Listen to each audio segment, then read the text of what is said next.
is human rights. Mine is human lives.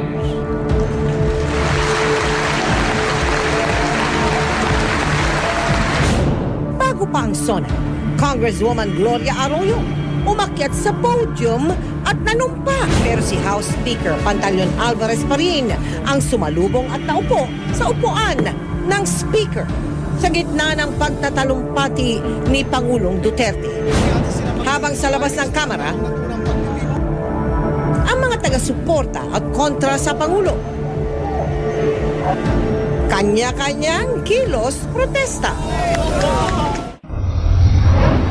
Pangasinan, Bataan at Cavite isinailalim na sa state of calamity dahil sa bagyong Josie at Habagat.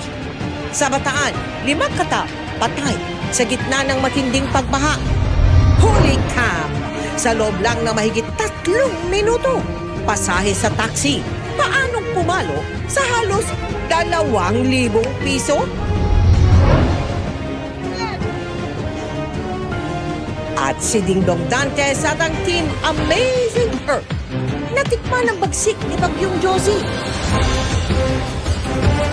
Live mula sa GMA Network Center, ito ang 24 Oras.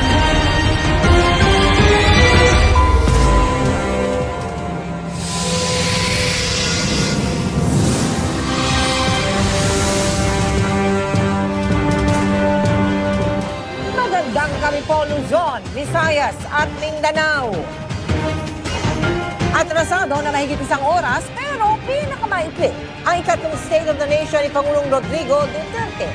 Dito nanawagan ang Pangulo sa Kongreso tungkol sa mga gusto niyang ipapasang batas. Isa rin sa kanyang mga tinalakay ang sinusulong na draft Federal Constitution at kaunay niyan, nakatutok live si Joseph Morong.